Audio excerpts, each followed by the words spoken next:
Welcome to Pagula Rasa. Last week, we kicked off season 3 with episode 1, a discussion about moving, what it meant to us from a memory and current perspective, and how those were related. This week, in season 3, episode 2, we will discuss fear. What is fear? What are the degrees of fear one person can even experience? Are there common experiences, person to person, or among groups? How does fear change the course of our lives? How does fear drive us? Are we driven to survive or to simply hide? This week, Jim and I will explore the topic of fear from our personal experiences. We hope you enjoy. Welcome to Pagula Rasa. I'm David Blank. And I'm Jim Esch. This is a podcast about finding something in nothing.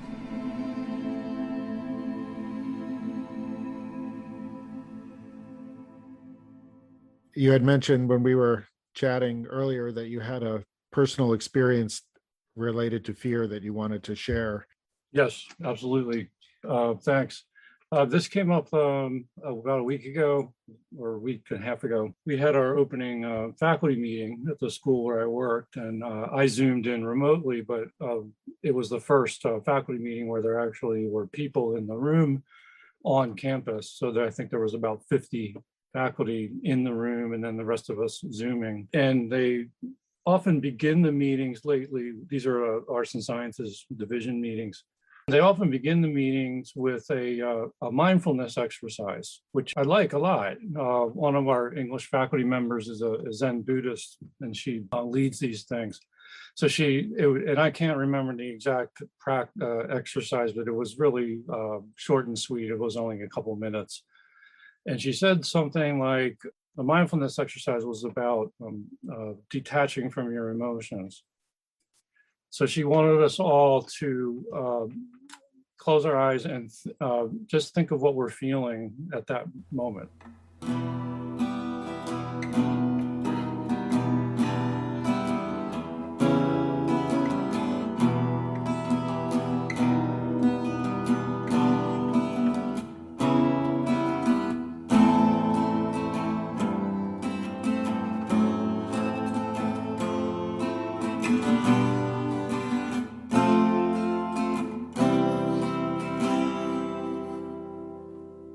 And I became very overwhelmed with emotion, like out of the blue.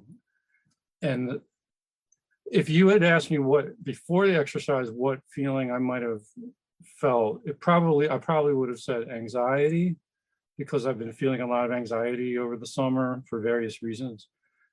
But the word and the feeling that came into my head was fear.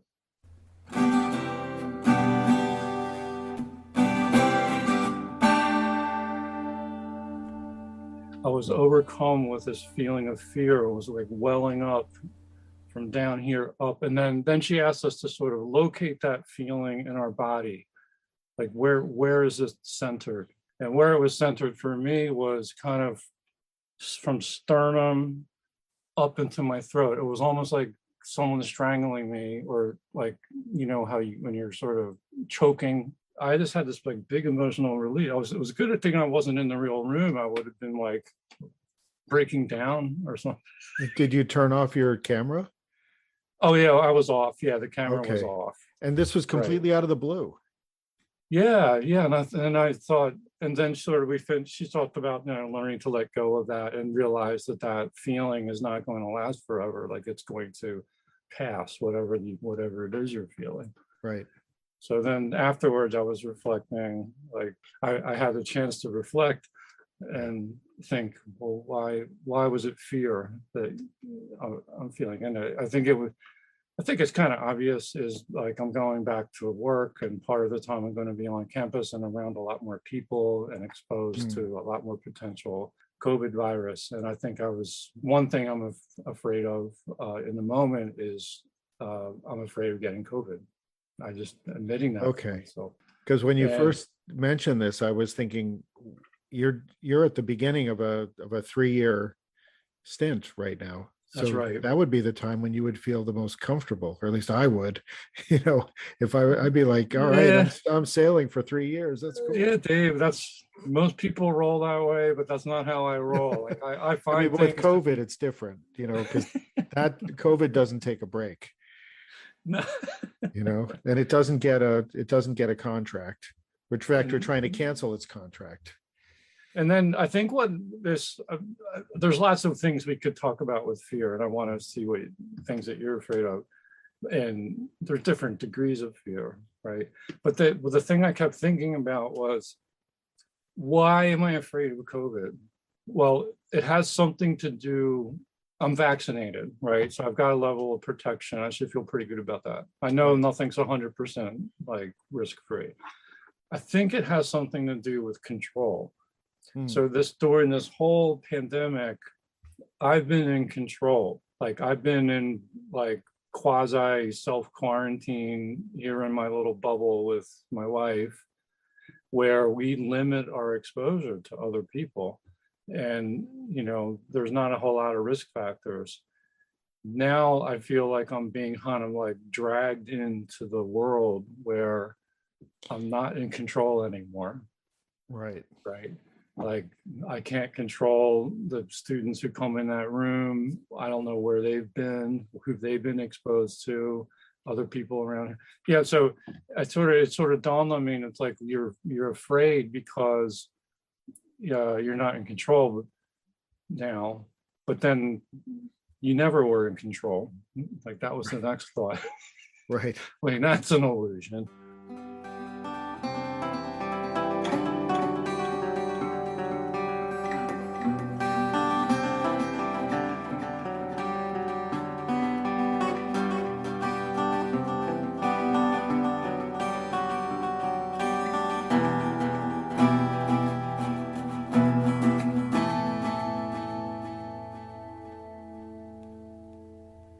Or Sorry, maybe we what? got really comfortable being sequestered the way that we've been during the pandemic. I mean, I know I enjoyed it totally. And then it is a little scary going back out. But But the good thing about that mindfulness exercise was I did feel a release. Like afterwards, I didn't feel as afraid. that's Sometimes good. it's just you have to like say hello to your fear, acknowledge it, and accept that that's how you feel. And then it's like, okay, you paid respect to me. I can like let you go for a little while. You don't have to feel as bad. And my first day at work yesterday, which was exciting, was it went fine.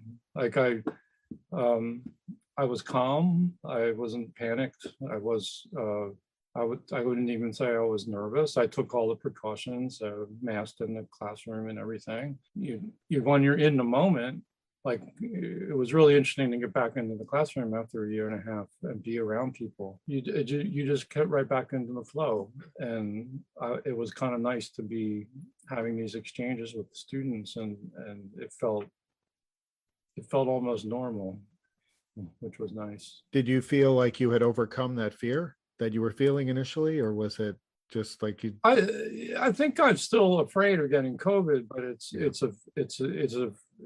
it's not in my control. So it's like, okay, whatever. Like if it happens, it happens. I'll deal with it. Yeah. See, to me, when we were initially talking about the concept of fear, I initially thought I'm not really afraid of anything. What bothers me is when I don't have control. So, like we've talked about this thing in the basement of my old house. It's maintaining control over that has been something I feel like I'm the only one who can do it because my wife's got a full-time job, and I can't ask the people who are buying the house to do it. And State Farm, great people, but they've got other people to deal with too. I'm not the only one, so it's like I have to drive this thing. And sometimes when I feel over the past month like I don't have any control, that really bothers me. But it's not a fear that it's not going to work. It's just that I'm irked dramatically, if you will. And that's when I kind of almost lose control. And it happens really fast. And I can't control that. It's I'm so annoyed, like supremely annoyed, that when I'm talking to someone and they sound like they're talking out of both sides of their mouth, for example, which you get with students sometimes too, but it's even worse when when it's an insurance related issue, because you just want to get it done. So, but it's about control more than fear. I mean, and I've done a lot of meditating on death. I saw this great interview with George Harrison once where he said, there's really nothing to be afraid of in life, because really we're all just preparing to die properly, so that so that you can escape the wheel maybe. But even in that, like, I'm not really worried about it, because if I'm ever when I'm in that position, because nobody gets out without being in it at some point, it's just going to be what it's going to be. Ultimately, the control is all lost anyway. So maybe that sort of ties in back. But to me, what you described felt like what I feel when I feel like I've lost control over something, and it's just completely, like, it just explodes, and I can't, like, and it's almost that kind of an emotional thing. When you say you lose control, like what does that look like? You're like kind of freak out, or? Yeah, I kind of freak out a little bit. I probably explode at the person I'm talking to, because I just can't believe they would have said that. And I mean, I actually had a guy on the phone, like our major claims adjuster, who basically said to me, Dave, you're making this so much more complicated than it needs to be. But from my perspective, I have all these pieces that I have to manage. If one of those pieces falls away, everything else cascades, even though I think it's in my head for the most part. And really what I need to do is just kind of put the seatbelt on and go for the ride, because that's one way or the other. Whatever happens, it's a ride. Things get fixed and we sell our house. Things don't get fixed and we don't sell the house, and the people have to move out and we sell it to someone else. I mean, I don't know. Yeah, you just take the next fork in the road. Exactly. Right. But I don't know, but it's not fear for me. Maybe there's a component of fear that I'm not going to get it done, and that I feel the pressure. It's like I'll even listen to myself saying this. It's up to me. Nobody else can do this. There's literally I can't ask my daughter to help. I can't ask for help from anybody. If I fail, we all fail. Yeah. And so maybe that's just my fear that I'm going to fail, and not that I'm even worried about repercussions necessarily, but that I don't want to fail. Right. Right. But it's about jumping into an uncertain landscape more than anything else. And it's kind of like the same feeling I got when, I mean, 20 years ago, almost, pretty close now. It's 9/11. We're 20 years since then. And when I remember, when I think back to that day where you couldn't get a phone call through, you'd go on to CNN.com and you just got a picture of the buildings. Mm-hmm. That was it. There was no commentary. There was nothing. And that sense of uncertainty of what is happening, what's going to happen next. Like, I don't get, like, there's police all over the place, but they're just sort of around. Like, they don't know, they're not doing anything. And at least in Hanover, New Hampshire, it was like you get a cop on the street corner, and you never see that usually. But that day they were everywhere. And yeah, that feeling of that normalcy from September 10th was completely disrupted, and everything was confused. The world had shifted, Yeah, exactly. And the word uncertainty came up there, and I think that's connected. And sometimes in like online message boards, you see the people are accused of spreading fear, uncertainty, and denial, right? Also known as FUD, fear, uncertainty, and denial, and they go together, like the fear and the uncertainty. So like on your 9/11 example, when I first heard that the planes had been gone into the World Trade Center, I just thought it was an accident, right? Because that was in my frame, right? Right. Oh, that happens, stuff happens. And then but then it was like, no, then another building got hit. And then I'm like, wait, that doesn't fit the framework. That's uncertain. And then the Pentagon got hit. And I'm like, then it was just like going off a cliff. Like, right. You're in like one of those cartoon characters in the middle of the air after like jumping off the cliff. The coyote in the Roadrunner cartoons, right? And he shoots down. And you didn't even know who pushed you. No. In the cartoons, he always does it to himself because he's an idiot. Right. You get some contraption from the Acme Corporation. Right, right. So, but at least he And it can never blame worked. himself. But in our case, we didn't even know who it was for a few days or weeks. I don't even remember now, but I remember Yeah, initially it was like, we have, nobody's taking responsibility. It's like, so who do you even get upset with? yeah. And then there was that anthrax scare right after Right. that. Do you remember that? Yep. Like somebody was like sending powder in the mail, Right. and it was just like, what's going on? So yeah, the uncertainty is certainly a big part of it for me. You also kind of, I think you were sort of alluding in your intro to fight or flight response Right. to fear. What do you think you have, like when we're faced with a scary thing or a threat or a danger? Like, is it a fight or flight response for you? For me, it's probably a fight, because I don't run away. But I mean, there's like a sensation of like, okay, I have to fix this now. Like this is unacceptable. But I'm standing there just, and sometimes there's nothing I can do, hearing all this stuff that's not going to work. But I don't run away. I think that's something which has sort of been built into me somehow. I mean, I'm not necessarily that tough of a guy, but I never run away. I might hide, but I don't fly. I don't flee. How about you? And when you, Um, it's basically Elvis has left the building. Like I fly away. Like yeah, I leave, or like you said, I sort of go into avoidance mode, and I try to just disappear. the denial. Yeah, Right. I just like, okay, I'm gone. I'm out of here. Like if when I get a little taste of that there's a threat out there, it's like I'm just gonna go the other way. Yeah. That's just me. I guess like if you press me, I might be able to think of examples. None come to mind, but I probably have been in situations where I did have to stand and fight and face the fear. Yesterday, I faced the fear. I walked into work and I did my thing. So yeah, there are times when you do that, you have to, or else I mean, you can't hide forever. Like you can't flee, or sometimes there's no exit, and you have to just stand and fight. But I think my tendency, in all honesty, is to just get out of there, Yeah. go to my safe space, Right. and my little cubby hole or wherever, and that's it. I wonder if we do that even subconsciously, even when it's not a significant event.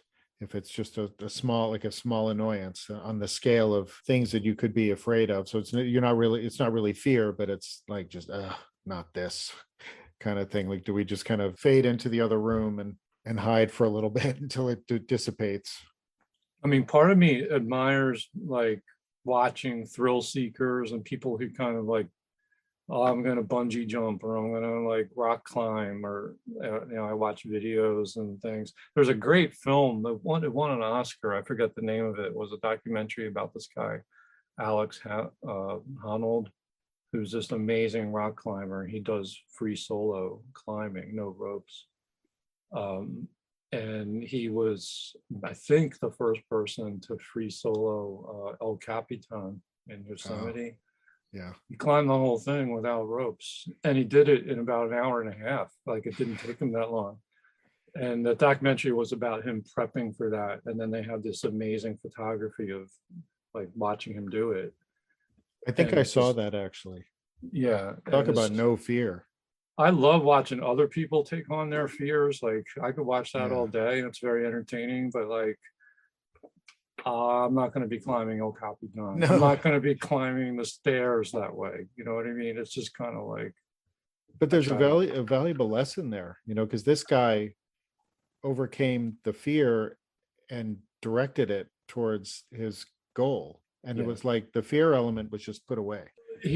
How does he face that? Well, I don't think you do rock climbing if you're afraid, but I think in the early days, I would imagine he just practiced and practiced and practiced and got really good at it. And he's got a natural talent for it. He works at it. It takes, hundreds of hours, thousands of hours of work, do the thing and overcome the thing that's making you afraid. I wondered about this when I was watching some of the Olympics and some of the gymnastics things where these young women or men just do these flips up onto a bar. If they screwed up, they could dislocate their head. I mean, it would Right. be horrible. Yeah. I mean, I cringed, like thinking, oh my gosh, if this messes up, this is going to be really bad. And yet they don't. They've overcome that. They've done it so many times that they're proficient and they know what to do. So Right. maybe that's where the uncertainty is such a problem, when things happen. Yeah, absolutely. It's coming up with you mentioned the fear of death. Like I probably, to be honest, I've been afraid of death at various points in my life. I think about it often. It's in a weird way. I think I was more afraid of it when I was younger. Oh yeah, absolutely. The closer you Um, get to it, the less afraid you are. yeah, yeah. And it's just, yeah, I mean, I'm a lot more at peace with the idea. Me too. And I remember my grandmother having talks with me when we would go up and visit her in Western Pennsylvania, and she would say things like, "I'm not afraid of dying," and she would very openly talk about death and the presence of death and other people that had died in that small town, relatives and so forth. I've always appreciated her honesty. Like it wasn't that was not a flight response. That was a kind of facing it Yeah. response. Yeah. She was going to talk about it and didn't hide it from us. Oh, don't tell the children that you might die someday, right? But her words are often back, like right there, like they come back to me and are a Yeah. What a comfort. gift. Yes. My mother's mother was very ill, and she would tell my mother, "Don't cry for me. I'm sad because I'm not going to be here to to experience things and I'm all the good days I'm going to miss, but don't Yeah. cry, don't cry for me." And I think my grandmother even said something kind of a joking kind of way, like we should cry when they're born and be happy when they die.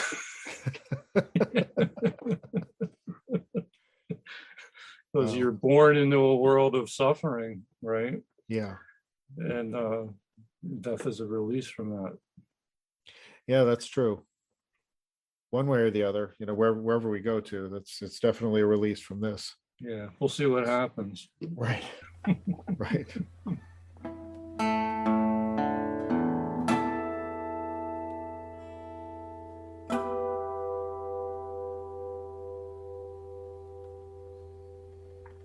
Of course, Hamlet, when he was contemplating suicide, in his famous soliloquy, the "to be or not to be" speech, he thinks about it, and then he sort of, he's a smart guy, Hamlet, and then he thinks, well, maybe dying is just a forever sleep, right? But then he's like, well, what dreams may come when we have shuffled off this mortal coil, right? Like, we don't know, like something more could happen and it might be worse. So I guess I'll stick around for a while longer, at least till Act 5, right? Of course, he's responsible for about 9 deaths at the end of the play. Like it seems like everybody's dead.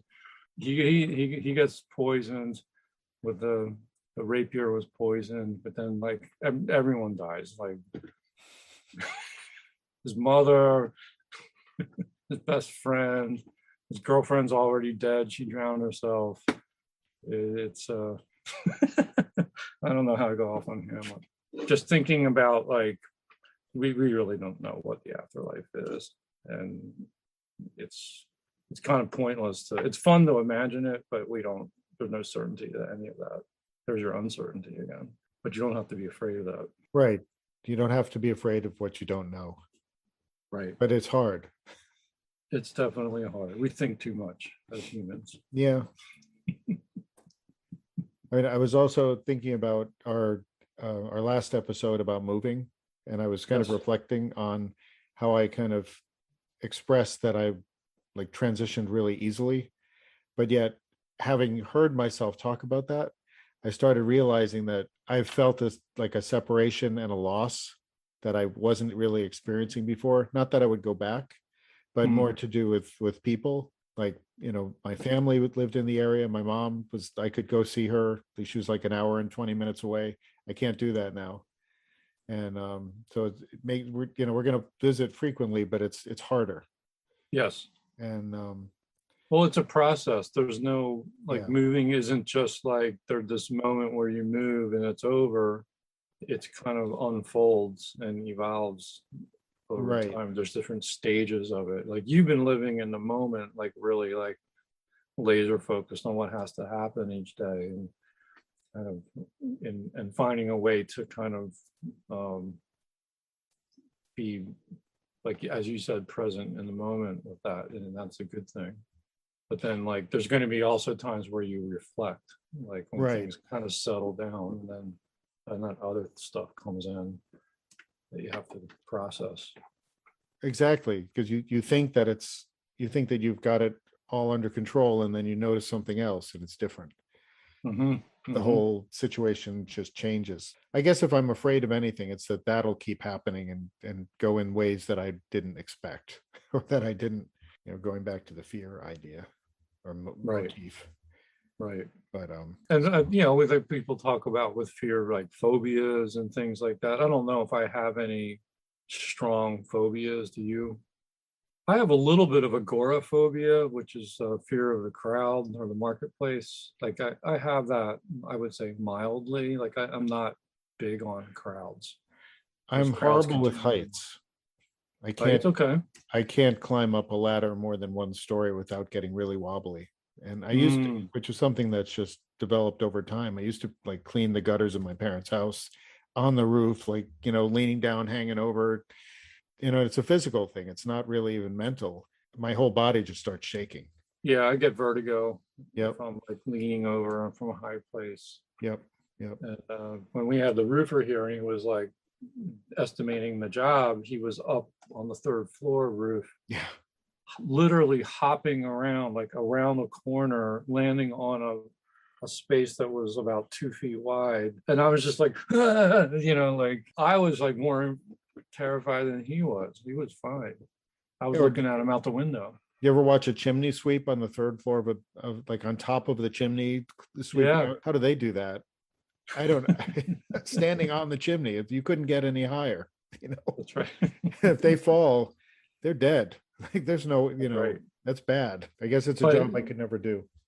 yeah, my fear story that I opened up with, I wanted to share that with you because it had, I think, a positive outcome, which was like acknowledging the fear, like that this was more than anxiety. It actually rose to the level of fear. Mhm. Like that was beneficial to me to realize that. And ever since, I've felt like more at peace with the whole thing. That's really great. You learn something from that. So listeners, you should send us an email, tell us what you're afraid of, or if you have good stories to tell about fear, uncertainty, and denial, let us know. We can share them on the podcast. Yeah, actually, in terms of listener feedback, we did get some last week, and I don't know if we're ready to share it yet, but it's been nice to hear from people who are resonating with these podcasts, and it helps us in figuring out our direction. Well, we'll have a little letters to the editor segment, and we'll catch up with all that. Thank you for listening to Padula Rasa.